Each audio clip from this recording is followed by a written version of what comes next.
What's going on, everybody? Thanks for tuning in to Faith, Basketball, Health and Wellness podcast. We're here with Anna Akbari. She's been on CNN, ESPN Radio, the doctors, Forbes, you name it. She's been there. And, thanks for chopping it up with me today. Welcome. Thank you. Thanks for having me. Thank you. You're welcome. Can you tell the people who you are? Sure. So I'm a sociologist. I was a professor back when I still lived in New York. I taught first at Parsons School of Design, and then I later taught at NYU. And I left academia. I got into the startup world, and now I primarily write, often as a collaborator on books with high-profile individuals. And then I also help them to develop their thought leadership platforms. And then I have my own book, Start Up Your Life, Hustle and Hack Your Way to Happiness. I have a column on Psychology Today. And, I come on shows like yours and weigh in on different issues. Yeah, for real. Cool. You used to be an image consultant. Are you still doing that right now? I don't anymore. So I wrote my dissertation for my PhD on the semiotics of self-presentation. So what that means is I looked at the signs and symbols that we exchange and communicate every day via the way that we show up visually in spaces, right? So how you do your hair, like, are you wearing makeup? Do you have tattoos? Techniques of the body, like tanning or working out or supplements, how you dress, all of that. We think of it as just being fashion or trendy or beautiful or ugly, right? But it's actually conveying a million different messages, both consciously and subconsciously, to different audience groups. And so what I would help people to do, I hate the word image consulting because it sounds like this kind of superficial, fashion-y kind of thing. What I really tried to do was help people to create a more conscious image so that they could be aware of how they were coming across. Just like you would want people to, maybe someone would help you in delivering speeches, right? Or help you to refine your writing, or whatever, right? These are tools that you have to connect and to communicate with other people, and your image is another one. And so I worked with people for a long time in that capacity. Okay, nice. So how do I look today? Well, I can't really see much of you other than a white t-shirt and chain. You got a Nike, it looks like a dry fit shirt. So it's probably telling me that, you might be going to work out. Like, there's all kinds of things. It's not like there's a direct interpretation. It's like subtle things that people pick up, right? Of the whole person together. It's interesting thinking about how image is conveyed virtually now that so much of what we do is happening in the digital space. If your whole body is present, I could see your stature. I could, your voice will resonate differently in person. We all have a scent that we give off, whether you're wearing perfume or cologne or just your own like personal scent. Those things can't be registered digitally, and they don't inform how we respond to the person. And I can't see you like the majority of your body right now either. So that changes things as well. Cool. What made you go the entrepreneurial route? I think I realized that I hated working for other people. I hated being in offices, and I wanted more agency and autonomy over designing my own life. And I'm also a terrible employee. I don't like to be told what to do. And I'm super motivated when it's my own thing. I am this sort of like rebellious teenager when it's not my own thing. So yeah, it was definitely a fit with my personality and also the kinds of projects and work that I wanted to do. Perfect. Start up your life, hustle, and hack your way to happiness. What made you write that book? Like, what was your aha moment? Like, you know what, today I'm gonna start to write this book? Well, when I finished my PhD, the financial markets had crashed, and everyone had to think in an entrepreneurial way. Like, I was an academic. I was planning to go and just be a professor, but everything shifted, every industry. It wasn't just banking.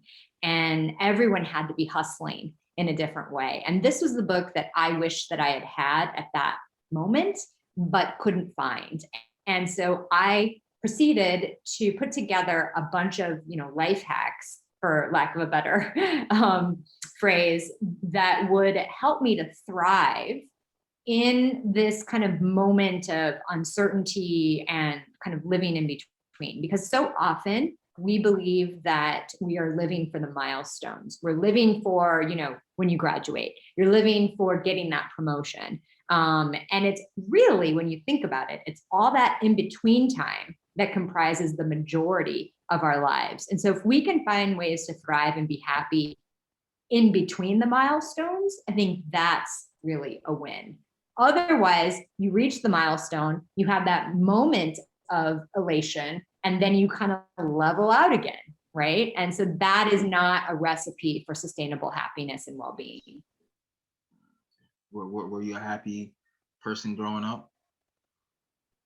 Well, I grew up in the Midwest in the United States, and I didn't look like my family that I grew up with. I'm actually mixed race, and my father is from another country, and I grew up with my very white mother.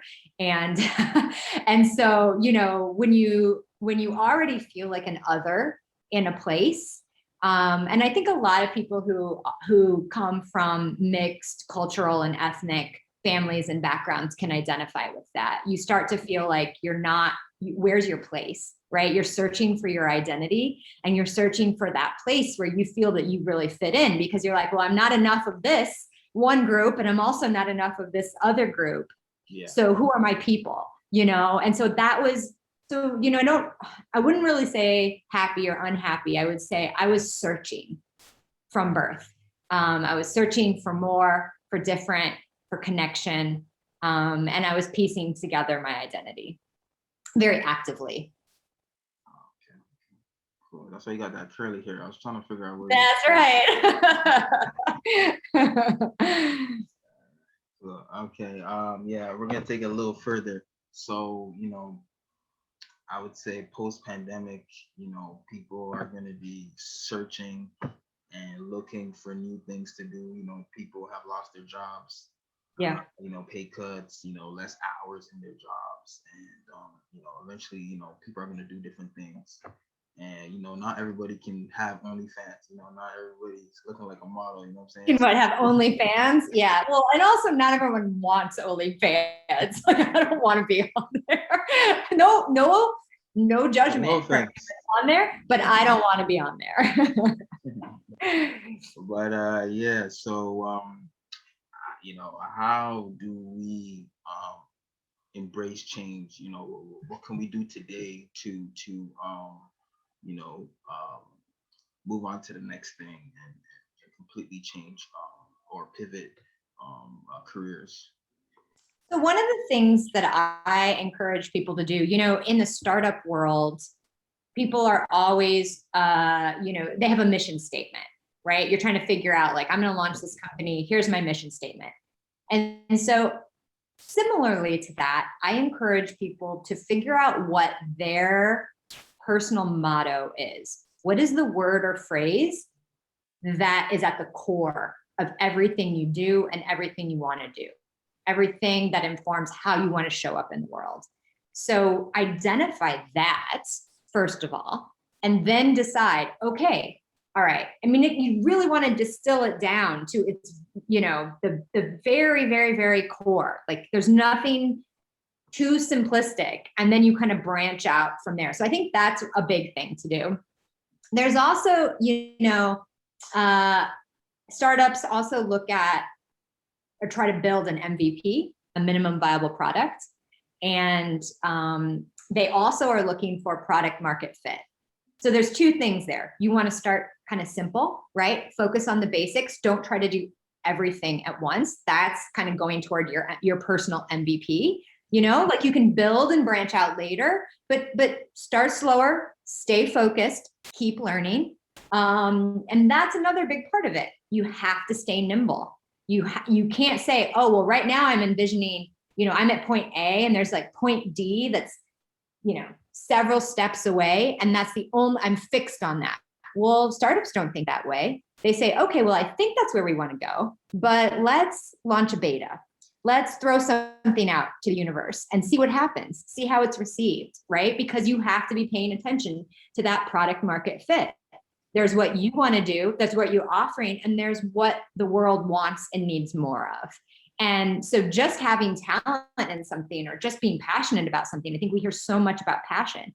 Passion is great, but if you want this to become your occupation or what pays you or what, you know, can occupy the majority of your time, if you're not independently wealthy already, then you have to be thinking about more than passion. You have to be thinking about where your skill sets are and who your target audience is and what they need and want, and listen to that feedback, integrate it into what it is you're doing, and keep iterating. Like the minute you stop iterating, I think is when you stop growing, is when you stop really living fully. And it also is a recipe for being stagnant if you're talking about it from a professional perspective. All right, perfect. So like, what do you think about this? You know, some people might just jump into things and, you know, they might say, you know, I'm just trying to pay my bills right now. But, Right. you know, it might not be the right thing for them and it's not leading them towards the ultimate goal. What do you say to people like that, you know, that's just trying to pay the bills? I mean, It's look, kind of, you know. I've had a lot of shitty jobs in my life that I had to take to pay the bills or I've had to take on clients that I don't love, or, you know, even if it's within the industry that I, you know, wanted to work in, I might have had to do certain tasks that didn't feel that it was allowing me to operate at my full capacity. I mean, that is, again, for the majority of people, that is just part of it. And so you can't expect that from day one, it's going to be dream client, dream job, everything is perfect. You have to hustle. That is another big part of the startup world, is hustle, hustle, hustle. And, you know, the more you do that, the more experience you're going to get and the more connections you're going to make. You never know who each person that you work with or for is going to be connected to and where that might lead. And so you always have to be investing not only in the work that you do, but in the connections and the relationships that you're forming along the way. And keep talking about what it is you really want to be doing. You know, I'm doing this, but here's what I really am. Here's where my vision is. The more you talk about that, the more it becomes a reality. And the more people start to see you like that. I also think it's really important during that time, even when you're having these kind of crappy jobs, to be developing your thought leadership within the space that you want to be operating in. So maybe it's like with what you're doing, right? Maybe someone puts out a podcast, maybe they start a blog. I want them to think way beyond social media.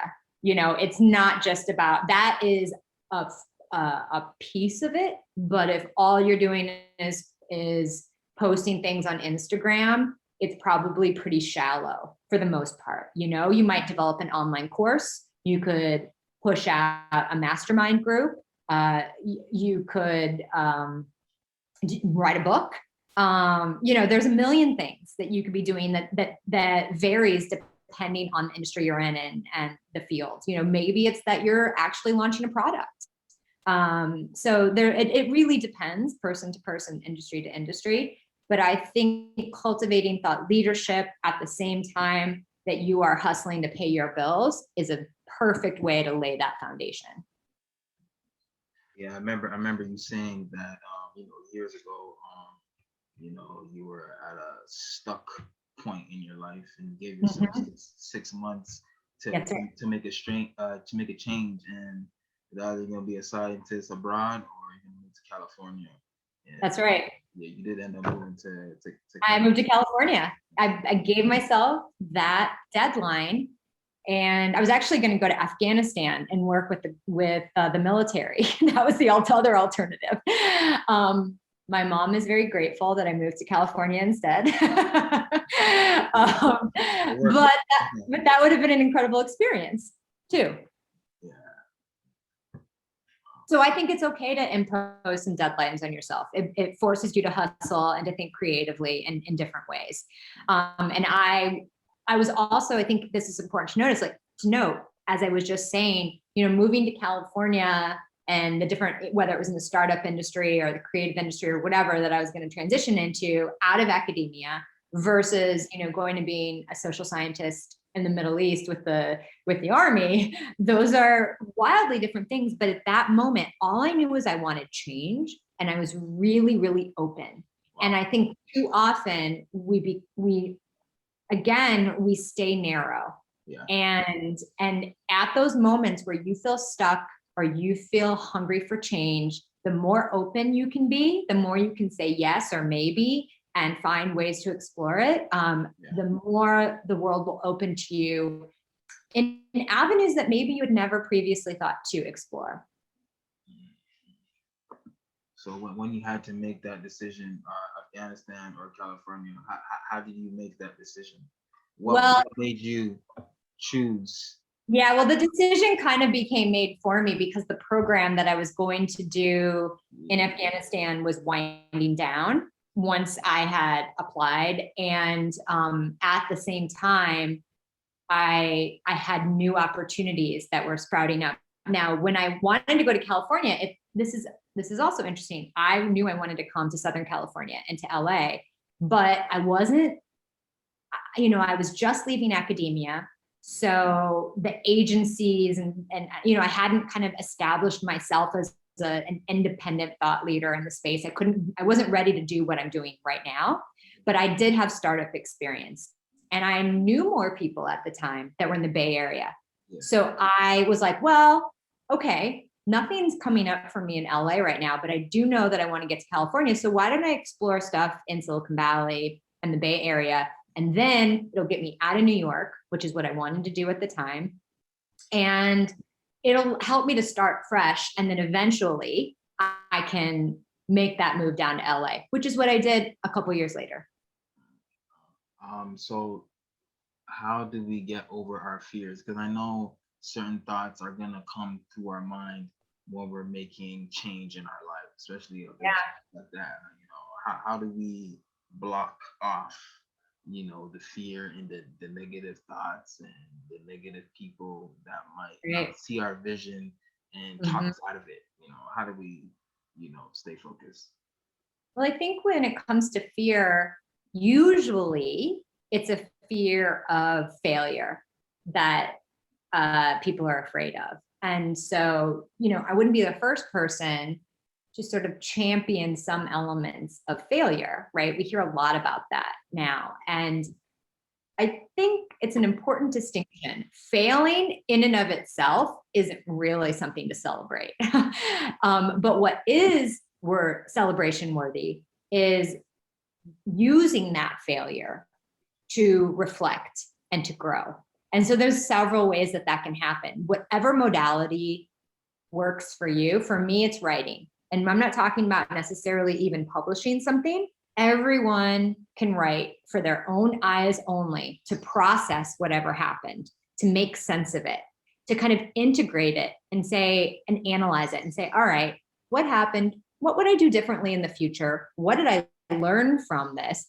What opportunities came from that failure that I might never have had? What learnings, what connections? And so once you start to do that, it's like, oh, okay, yeah, that seems so bad or embarrassing or costly at the moment, but look at all this other stuff that is a byproduct of it. And so I think, to go back to your question, when you think about the fear, is it a valid fear? Is it a fear of the unknown? That's another thing. A lot of people will choose to stay in jobs and relationships and in general situations where they're miserable because they're afraid of the unknown. They would rather be complacent and miserable than out there exploring the world, because that's really scary for them. So I think constantly challenging yourself to be around people and ideas and in contexts that are different from what you're accustomed to will help to make the unknown less scary and something that's more of a thrilling thing for you. Like, for instance, I'm about to embark on a several month journey. I'll be working while I'm there because I can often work from anywhere.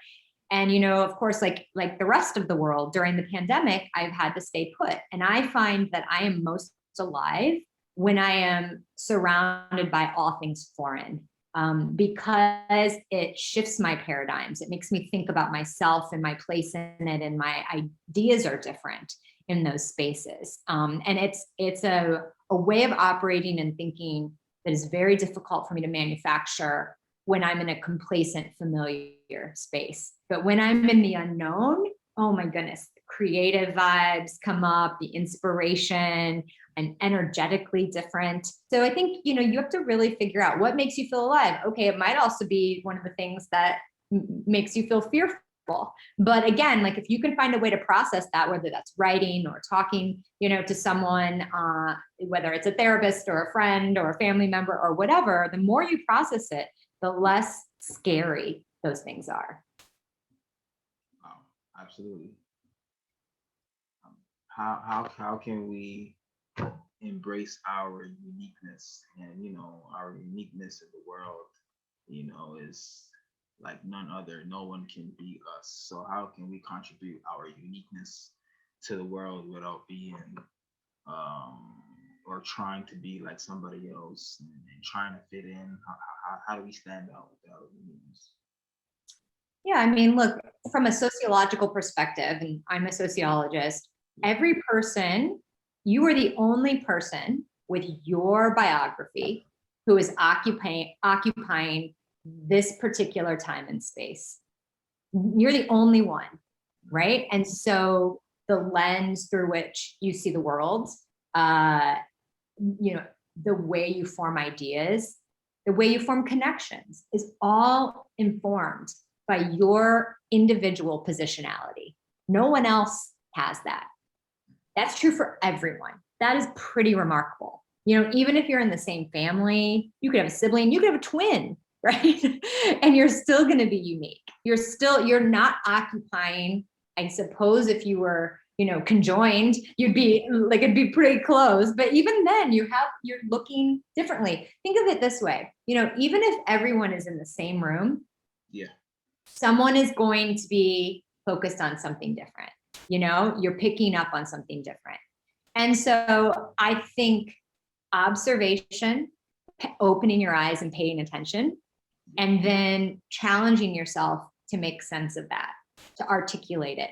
I always have the most incredible experiences when I'm traveling and when I'm out in the world. Why? Because I keep myself open and I keep my eyes open, and I actively engage with people. I ask them questions. I love to go to markets, whether it's like a farmer's market or a local crafts market, outdoor kinds of things. And I always talk to the vendors. I always talk to the artists, and I have wonderful experiences. Now, I could just wander through there and stay really closed, right? But I wouldn't get to experience their uniqueness, and they wouldn't get to experience mine. And I think when you think about that in all the different contexts in which you operate, that is how you keep that flow going, and you allow people to experience who you are and what you have to offer while you are also drinking in whatever it is that they're offering. Wow, amazing. To sum everything up quickly, how can we find our purpose in life? Oh, finding your purpose, I would go back to that original kind of motto that I talked about. I think that's a piece of it, but it's also like, what is the mark you want to leave on the world? What is the thing that you feel, either you uniquely do or that drives you? What do you want your legacy to be? And then I think in all of those instances, you just kind of you work backwards, but you also have to look at that intersection of what are my skills, what am I passionate about? What skills do I have or could I acquire? What does the world need more of? And what resources do I have to work with to actualize this purpose? It's the intersection of all of those things. In Japanese, I believe they call it ikigai. You can look that up, and that is really looking at the intersection of that stuff. I'll try to look it up. I don't know how to spell it. I'll try to look it up. All right, cool. I know you're a huge basketball fan. I am a big basketball fan, although no one ever thinks that about me, but I'm a bit of a closet basketball fan. And I know you're in Cali, so I hope you're not going for the Clippers, though. Oh, the poor Clippers. No one likes the Clippers. No, I usually root for whoever the Clippers are playing against. I actually love the Warriors. I love the Golden State Warriors. I'm a huge fan of Steph Curry. I'm a huge fan of Steve Kerr. That whole organization, I think, is just a real class act. And they are. What's that? You work with anybody in the Warriors organization? I don't work with them, but I would love to. I really find them to be very inspirational, and that is not something that I say about too many people or organizations. I love the way that people like Steph Curry and Steve Kerr, the coach, the way they operate in the world, the way they show up, the stance they take, the way they speak out, the way they give back. Both of their families have that legacy. They perpetuate it, and then their excellence on the court. I mean, they really are so inspirational in so many ways.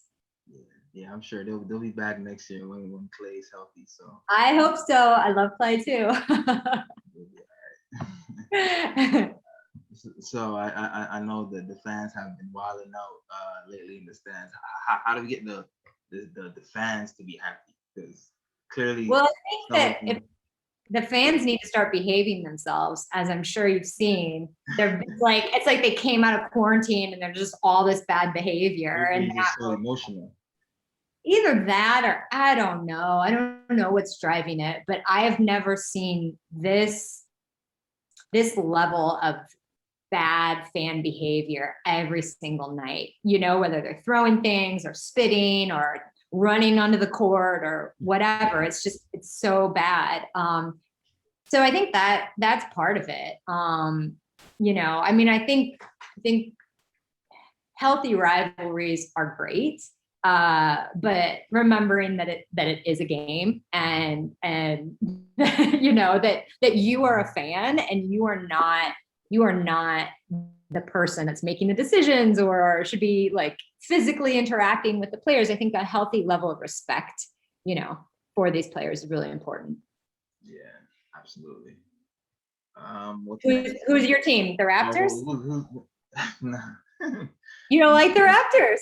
I've never been a Raptors fan. Sorry for who's ever listening from Toronto. Wow. Well, their coach, Nick Nurse, he played for and was the coach at the university where I grew up in Iowa. Oh yeah. He's from Iowa. Yeah, he's from Iowa. And then now he's in Toronto. Yeah, but I'm purple and gold. I'm Lakers, so. Oh, Lakers! Yeah, well, I think they're about to get knocked out of the first round. We'll see. We'll see Game 6. AD will come back and we'll tie it up. I don't think he's coming. I don't know. And if he does, I don't think. Come back. I don't know. Have you always been a Lakers fan? Yeah, always been a Lakers fan. It's never changed. Even the down years, I've been a Lakers fan. So when we win another championship, I'll come down there. What's interesting is there's been such a shift, as I'm sure you've probably talked about on here, from people following franchises and being fans of teams to the rise of the individual players, superstars. And so, I think about, I really appreciate the Warriors, but like if Steph Curry suddenly started playing for the Lakers, I'd be like, I'm not going to stop rooting for him.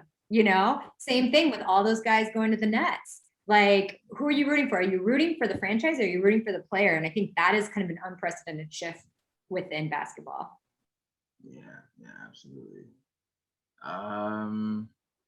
Yeah, I guess that's it for now. We're gonna end it there. But tell everybody what's next for you. What's next? Well, I'm always working on some new books and articles. I have a sort of stealth startup that I'm working on that I hopefully will be able to talk about sometime in the next year, but laying the foundation for that right now. And I also launched last year a professional women's organization, and that's been really rewarding to form lasting friendships and collaborators and whatnot. So that's all happening. And as I said, I'm about to get back out into the world and work while on the road, first in Scandinavia, and then I will be in your home country of Canada for a bit. All right, cool. Hopefully we bump into each other. Yeah. But if anyone wants to, follow what I'm doing, I do tend to write while I'm on the move and I put out articles. So you can always go to my website, which is Anna Akbari, ANNAAKBARI.com, or you can find me and follow me on Instagram at Anna Akbari as well. Okay. All right. Perfect. Yeah, I'll put it in the description so people can Great. see. And, Perfect. Yeah, thank you guys for tuning in and see you next time. Peace.